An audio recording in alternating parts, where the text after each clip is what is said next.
Olá, bem-vindo à série O Livro do Mês. O livro do mês de outubro é o livro O Jesus que eu nunca conheci, de Philip Yancey. É um livro maravilhoso que você vai gostar muito de ler se você fizer esse esforço, tiver essa vontade.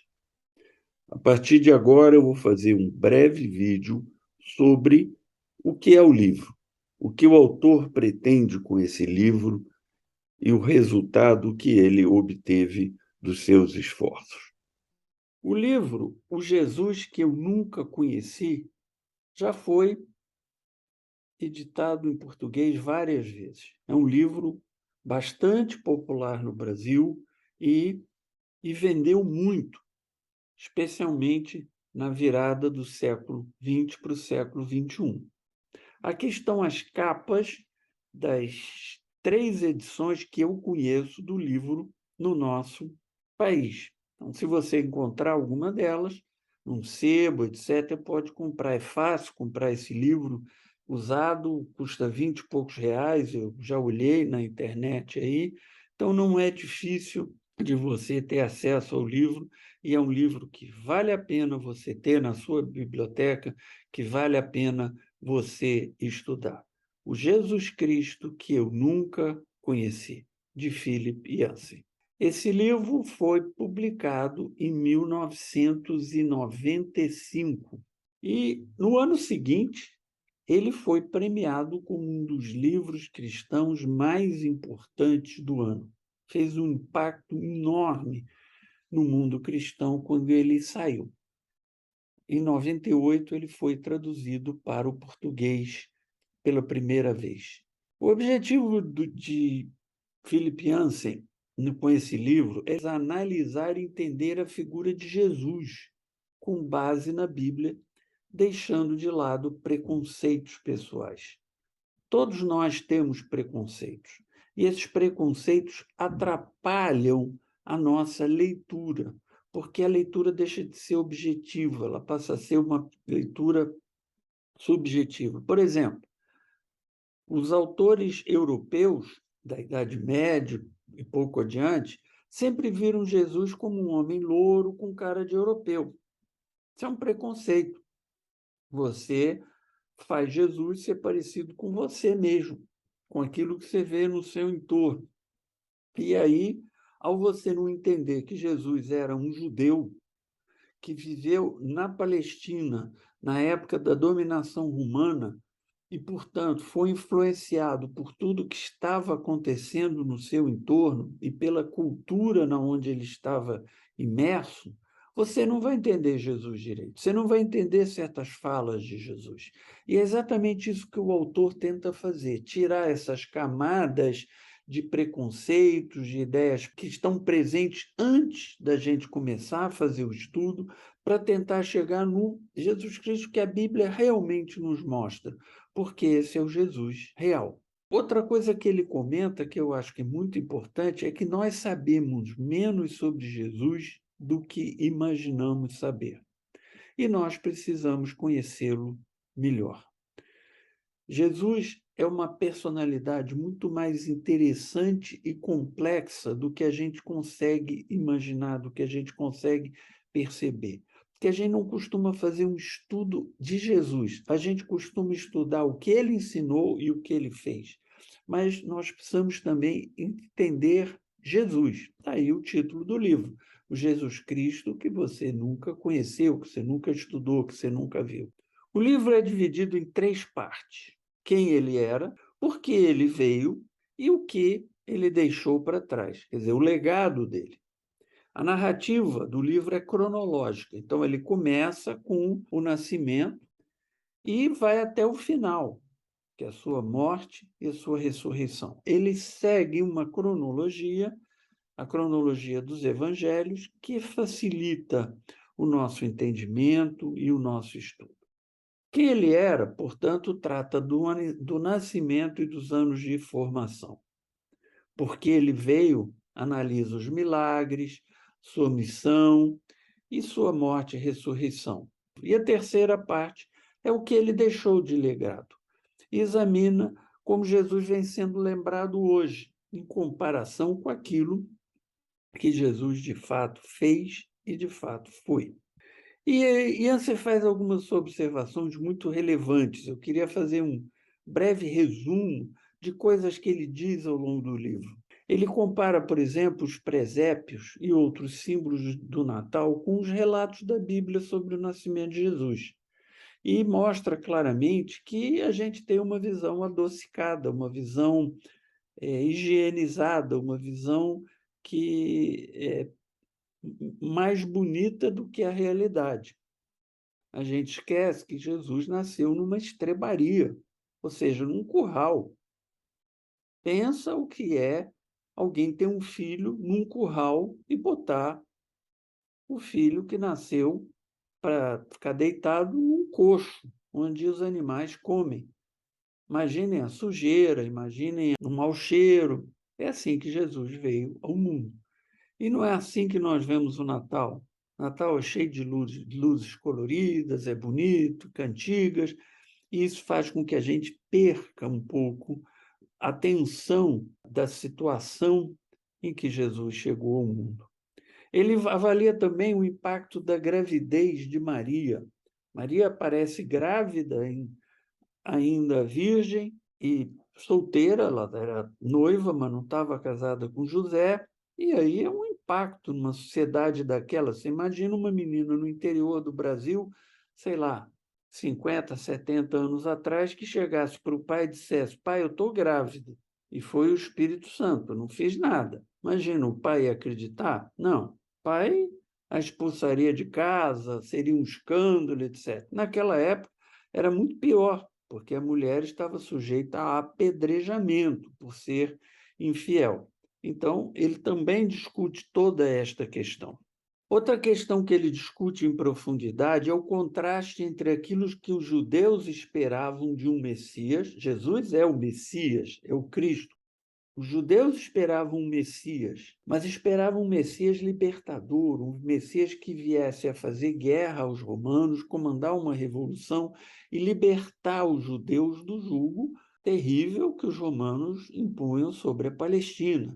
E aí vem Jesus mandando amar o próximo, amar o inimigo, dar a outra face. Então, foi um grande choque para os judeus, porque eles esperavam o Messias e vem o Messias, mas não é o Messias que eles esperavam de outra forma. Jesus vem falar da graça de Deus. Ele não vem falar de lutas, não vem falar de conquistas, não vem falar de nada disso. Yancey também comenta as 3 tentações que Jesus enfrentou logo no começo do seu ministério e compara essas tentações com as tentações que enfrentamos hoje em dia. E é muito interessante esse contraste que ele faz entre aquilo que aconteceu com Jesus e a maneira como Jesus reagiu e aquilo que acontece hoje com os cristãos e também com os líderes cristãos, que cedem muitas vezes às tentações que Jesus não cedeu lá atrás. Ou seja, não seguem o ensinamento ou o exemplo que Jesus nos deu. É muito interessante essa discussão. Ele analisa o Sermão do Monte, que é a parte talvez mais conhecida de Jesus, daquilo que ele ensinou, juntamente com algumas parábolas, e esse Sermão do Monte, onde tem as bem-aventuranças e tem outros ensinamentos importantes, ele analisa e ele comenta a evolução do seu próprio pensamento a respeito do Sermão do Monte, do significado do Sermão do Monte. E ele analisa as dificuldades históricas que os cristãos têm tido para entender, para interpretar esse sermão de uma maneira adequada, captando exatamente aquilo que Jesus quis dizer. Não é fácil, porque são ideias revolucionárias, são ideias que dizem, por exemplo, que são bem-aventurados, são felizes, são abençoados aqueles que sofrem. E não é isso que nós entendemos normalmente na sociedade. Nós entendemos que os abençoados, os felizes, são aqueles que têm uma vida boa, uma situação adequada, que têm recursos para fazer tudo o que querem, etc. São ideias de Jesus revolucionárias, totalmente diferentes daquilo que que se está acostumado a entender e ver, tanto na época que Jesus viveu, como hoje em dia. Ele também avalia as reações dos discípulos à morte e ressurreição de Jesus. Ninguém esperava que Jesus ressuscitasse. Não era um conceito que os judeus tinham, de alguém morrer e ressuscitar. Isso não estava na cabeça dos judeus. Os judeus, no máximo, uma parte deles acreditava que no final dos tempos haveria uma ressurreição e um julgamento, que é o que os cristãos acreditam. Mas uma ressurreição no meio do caminho de uma pessoa que vem e aparece com um corpo modificado em relação ao seu corpo original, tanto é que ele não é reconhecido imediatamente pelos que estão em torno dele, era uma coisa impensável. Os discípulos ficaram com medo, porque Jesus foi perseguido e essa perseguição poderia recair sobre eles. Em suma, as reações que os discípulos tiveram aos episódios que levaram à morte e ressurreição de Jesus são realmente importantes, realmente explicam o que eles fizeram. No primeiro momento amedrontados, depois mais corajosos e finalmente liderando a igreja cristã para um crescimento extraordinário. E ele também analisa as consequências de Jesus ter deixado na mão dos seus discípulos o segmento da sua obra. Jesus escolheu uma série de discípulos que ele chamou de apóstolos, né? Eram 12 inicialmente, um se perdeu, que era Judas, que traiu Jesus, depois foi substituído por uma votação lá entre os discípulos, entre os apóstolos, e esses 12 homens ficaram com um encargo de levar o cristianismo para diante. Outros se juntaram, como o apóstolo Paulo, que veio um pouco depois, e esses homens, que no começo não pareciam assim pessoas muito adequadas para essa tarefa, haja visto que fugiram, ficaram com medo, Pedro negou Jesus, etc. Esses homens cumpriram a missão que Jesus deu a eles de uma maneira admirável. E isso merece uma reflexão e também nos ensina, nos mostra o que Jesus espera de nós e o que nós precisamos fazer. E, finalmente, você entenderá como o legado que Jesus deixou, ele não pode ser contido em escritos, não importa a qualidade do livro. O legado de Jesus é muito maior, muito mais abrangente. Não pode ser contido nas igrejas, nas estruturas organizacionais, eclesiásticas das várias denominações cristãs. O legado de Jesus vai muito além disso. Ele não pode ser contido em grandes catedrais, em igrejas lindas, como a gente vê espalhadas pelo mundo, ou mesmo em teologias que são escritas por pessoas bem intencionadas, que estudam a Bíblia por longos anos e compõem uma teologia. Jesus vai muito além disso. Jesus não pode ser contido em nada disso, porque Jesus é Deus. E Deus não pode ser contido em nada que é humano. Tudo que é humano, por melhor que seja, é limitado. Tem começo, meio e fim. Jesus é Deus. Jesus é eterno. Jesus não pode ser contido em nada. E se ele pudesse ser contido em alguma estrutura humana, ele não seria Deus. Ele não teria o poder que tem.